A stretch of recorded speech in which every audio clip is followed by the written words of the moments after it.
Howdy do, everybody. Welcome to Attitudes with Andy. My name's Andy, and I'm not sure how much attitude I'm going to bring. But today, we're going to be talking about making yourself suffer twice. What the heck? What does that mean? Okay? So, when we are reactive or angry or upset about something, sometimes we can make ourselves suffer twice.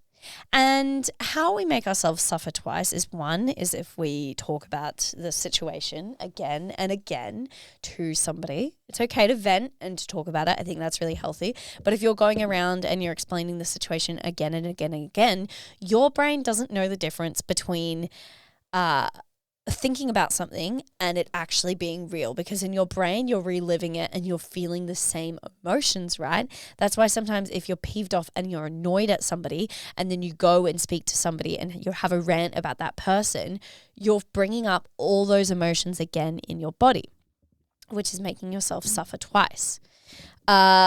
Another example is if we're stressed or anxious about something that might happen in the future, and in our head we're reliving what might happen, we're making ourselves suffer twice if that does indeed happen, which most of the time it doesn't. Most of the time everything actually ends up working fine, and we're like, oh, damn it, I made myself suffer twice, okay?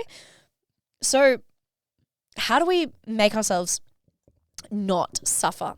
Oh, and also, when you're like not excited for something and you wake up and you're like, oh my God, I don't want to go maybe to this like work event, or I don't want to go to this social event, or I don't want to go do this workout or something. And we think about how much we don't want to do this thing, even though we know we're actually going to do it anyway.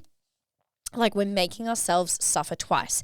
And the reason I wanted to do this is because the other day, I really was like, oh my God, I don't want to be in the office right now. Like, I really don't want to be here. And I almost cried going into work because I was like, I really, really don't want to be here, which is really odd for me. Usually I'm very excited for whatever I have on. And then I suddenly said to myself, Andy, you can actually have like a really painful, bad day right now if you keep telling yourself how much you don't want to be here. Like, you really can. You can create like, this is the worst day ever. I don't want to be here. Like, I would rather be at the surf. But at the end of the day, like, we need to be here. Like, we're not getting out of it. We need to be here. So like, why don't we accept it and then flip it on its mother trucking head and challenge ourselves to have a really good day despite acknowledging that we don't want to be here. Okay? And so I said, all right, Andy, we can do that. And if anybody can have a good day out of a shitty situation and make fun out of something, like, it's you. You can do that. And I was like, okay, cool. So then I proceeded to choose to have a good day. And do you know what happened? I had a terrible day. No, I'm kidding. I had a really good day. All right. Now, it wasn't like obviously the best day of my bloody life, but it turned out a lot better than what I was making up in my head. And it just made me realize, like, wow, we can really make ourselves suffer twice when we tell ourselves how much we don't want to be. Now, I will just say, disclaimer, if you wake up every single day and think, God, I don't want to go to work, that is when you do need to make a change to like leave that situation, because that's you being like not enthusiastic about your job, and that's fine. It just means you need to make some changes. Okay. And that's exciting. That's cool. That's cool. But if this is something that is just like a one-off, and you know you just got to get it done, and it's just part of the job, and you just got to suck it up, or part of whatever it is you're doing, like, we've got to flip it on its head, okay? So, first of all, is asking yourself, can I do anything about this, okay? So, for example, me going into work, can I do anything about the fact that I need to be in the office? And the answer was, like, I was already in Brisbane from the Gold Coast, which is a 2-hour commute. There were certain things I needed to get done that day for work. And like, I just had like 6 weeks of amazing holiday that my boss let me have. So like, the answer is like, no, there's not much I can do about being here. Like, I kind of need to be here. Okay. So first of all is asking that. Okay. And that just eliminates all like push and shove in your head where you're kind of fighting with yourself, being like, I don't want to do this. I don't want to do this. I don't want to do this. If you just say, okay, but there's nothing I can do, and I'm just going to accept that I need to be here, Like, that's really powerful. Okay, so first of all, we're going to accept no. Like, wow, am I okay? My brain just like had a little moment. It just had a brain fart.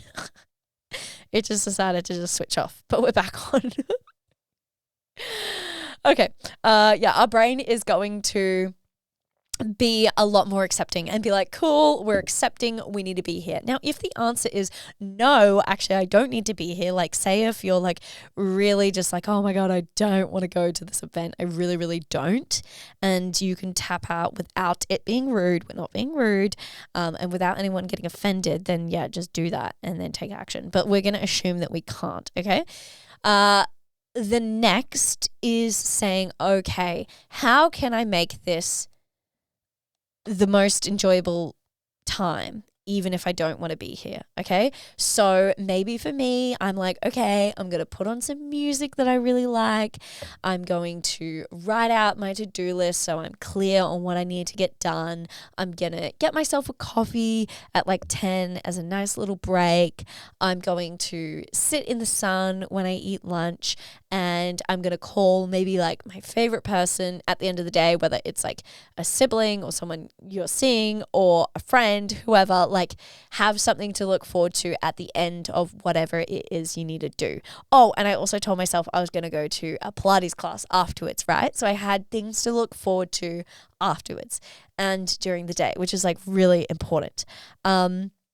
So yeah, ask yourself, how can I make this more enjoyable? Because if I just sat there and was just like, I just don't want to be here, this is just horrible, and I'm going to choose all the things that I don't like about it, like you're literally making yourself suffer twice. You actually are, and we can choose to suffer twice, or we can choose to kind of like make it as enjoyable as possible. And I'm not saying you need to have the best day ever, but I am saying like it is a choice, okay? So that is something really important to do. And I'm not gonna lie, but that's like everything I have to say about that.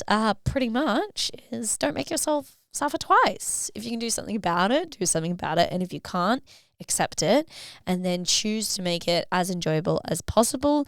And also choose to make a promise to yourself, like if it's something you truly, truly don't like and you can do something about it, make a promise to yourself. I promise I will never ever put myself in this situation again. All right. I've done that many times. Okay. There's been many times where I've just people pleased and said yes to doing something. And then whilst doing it, I'm like, okay, I'm going to make this as enjoyable as possible. But I also promise, Andy, I will never make you do this again. Maybe there's been a certain side hustle that you've just picked up. Like I was babysitting for a bit, and then I was like, why am I babysitting? Like I'm actually really not enjoying this much, okay? And then I was like, okay, I promise to not put yourself in this situation again, but for the moment, we've said yes, we've committed, let's just make this as fun as possible, okay? So it's like accepting of your situation, making it as enjoyable as it can in the moment, but then also being like, okay, this ain't it, so let's be proactive for the future. That's everything I have to say. Thank you for being here. I appreciate it. Remember that you get to choose how you feel in situations. There's many things, pretty much everything in life we actually can't control, but we can control ourselves, our actions, and our thoughts, okay? So choose them wisely. I love you all. If you want to come say howdy, come follow me on Instagram at Attitudes with Andy. If you want to share this around, feel free and tag me. If you want to like, subscribe, oh my God, so much plugging. All of that. Do all the things. Okay. Thank you very much. I'll see you guys next week for another episode. Bye.